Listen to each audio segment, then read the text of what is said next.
おい、生きてるか？なんとかな。まったく悪運の強いやつだよ、お前は。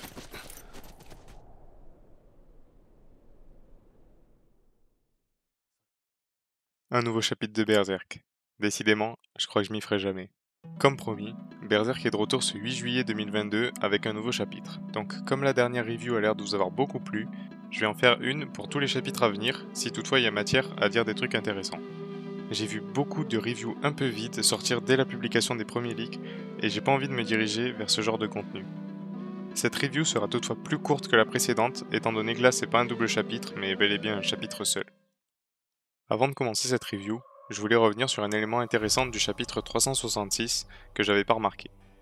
Sur Reddit, un utilisateur a partagé un détail intéressant qu'on retrouve dans la page 5 du chapitre. On voit Guts traverser le corps de Griffith avec son épée, et un petit filet blanc qu'on pourrait apparenter à un cheveu semble se détacher de la chevelure de Griffith. Et si cet acte peut paraître anodin, on voit que c'est une véritable prouesse quand il est mis en relation avec les événements du tome 33. Lorsque Ganishka se souvient de sa rencontre avec Griffith, il dit que même si ce dernier avait envoyé des centaines de ses soldats et de ses monstres, il ne serait même pas parvenu à toucher un seul de ses cheveux. Si c'est bien un cheveu que Guts vient de couper, c'est dire la puissance qu'a acquise la Dragon Slayer au fil des combats, et je trouve cette théorie incroyable. Aussi, j'ai l'impression que ce cheveu a suffi à fissurer la Dragon Slayer, mais je suis pas convaincu étant donné que sur une planche assez récente, on voit qu'elle possédait déjà des petites fêlures.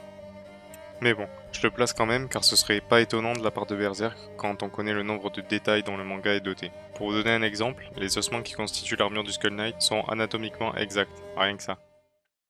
C'est tout pour cette petite parenthèse concernant le chapitre précédent. Nous retrouvons donc la suite des événements dans le chapitre 367 intitulé « Les brumes s'estompent alors que les fleurs de cerisier tombent ».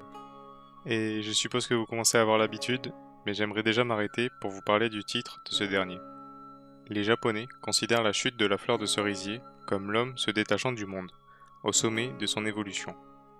La fleur de cerisier représente donc la fragilité de l'existence, le cycle de la vie et la joie de la renaissance. On peut associer cet événement à l'apparition nouvelle de Griffith sous sa forme humaine, et plus largement au processus de sa renaissance. Cette fleur représente plutôt bien Griffith d'ailleurs, lui qui est passé d'un état de fragilité absolue à une constante de force, insufflé par sa nature divine. Il est donc intéressant de constater que ce dernier a toutefois bravé le cycle de la vie, en évitant la conclusion fatale prédestinée à tous les hommes.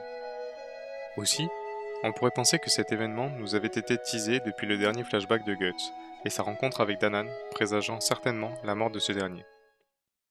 Voilà pour l'en-tête. Maintenant, rentrons dans le vif du sujet, et parlons du contenu du chapitre. Sur la page de couverture du chapitre, on retrouve Guts face à Zod, qui se tient devant Griffith. Le guerrier noir est tout naturellement agacé de voir un deuxième problème se rajouter à celui auquel il tente actuellement de faire face. Sur la page suivante, on voit Griffith jeter un regard par-dessus son épaule, et on aperçoit la forme des yeux de l'armure du berserker. Toutefois, Guts n'est pas encore possédé par son armure, et le combat contre Zod s'engage. Lorsque Guts semble sur le point de toucher Zod au bras gauche, un mouvement de tourbillon le prend par surprise, et l'apôtre surgit dans une autre direction, ce qui a pour effet de surprendre largement Guts, qui part le coup de justesse. Sans transition, on retrouve Isidoro, Isma et Serpico, qui marchent dans la forêt avec le roi des elfes. Lorsque ces derniers quittent Danan pour aller dormir, l'elfe semble pris d'un sentiment le terrifiant au plus profond de son être. Le roi des elfes sent en effet un grand danger arriver et ajoute que tout sera perdu et qu'ils jailliront de la terre, l'un après l'autre. Sans doute fait-il référence ici au God End sur le point de rallier l'île. Et il est d'ailleurs intéressant de noter qu'il a eu cette révélation assez tard, et c'est très révélateur du grand pouvoir de Griffith qui arrive à cacher ses intentions même à une entité telle que le roi des elfes. Déjà de retour sur les lieux de l'affrontement, on voit Griffith qui se tient au-dessus de Shirk, Casca et Farnèse. Face à cette vision, Guts met de côté son affrontement avec Zod et s'élance sur son ancien compagnon. Griffith est désormais accroupi et semble s'apprêter à saisir Casca. Pour l'en empêcher, Guts abat la Dragon Slayer de toutes ses forces sur le faucon, mais semble arrêter net, juste avant de le toucher. Guts tremble et s'interroge. Il voit Griffith qui semble protéger Casca. Il ne faut d'ailleurs pas oublier le traumatisme qui a été réveillé chez Casca dans les chapitres précédents, et on est en droit de se demander si elle ne va pas retomber dans un état de tourmente comme lorsqu'elle était Hélène. Ensuite, on voit l'arbre géant, au centre de l'île des elfes, dépossédé de ses fleurs de cerisier en un instant. Guts est soudain déstabilisé lorsque la terre s'ouvre sous ses pieds. Shirk et Farnèse semblent elles aussi chuter dans l'abîme qui vient de s'ouvrir. Le chapitre se conclut sur Griffith, s'en allant avec Casca dans les bras, l'air froid, marchant sur un sol étrange. Face à cette situation, on peut imaginer qu'il ne reste que le Skull Knight et le roi des elfes potentiellement capables de défier Griffith. Pour Zod, on pourrait avoir un ultime combat avec Guts qui risque de céder à l'armure du Berserker si l'affrontement se poursuit au chapitre suivant. Même si je trouve que l'enlèvement de Casca était assez prévisible, il est très important pour mettre en place l'arc final. En effet, il est difficilement envisageable de voir Griffith blesser ou tuer Casca vis-à-vis de l'enfant de la lune, et l'emmener à Falconia reste sa meilleure option étant donné que les nuits de pleine lune, il prend le risque que l'enfant de la lune aille se perdre avec son corps pour retrouver sa mère, ce qui l'éloignerait de Falconia et qu'il doit tout de même diriger cet empire. Cela met également en place un excellent arc final pour Guts. Au début de l'arc Conviction, il a choisi Casca plutôt que sa vengeance envers Griffith, et il a renouvelé cette décision tout au long du manga. Mais comme nous l'avons vu à la fin du chapitre 360, Guts n'a aucune idée de ce qu'il faut faire maintenant que l'esprit de Casca est restauré. Doit-il continuer sa vengeance ou rester avec Casca et ses amis?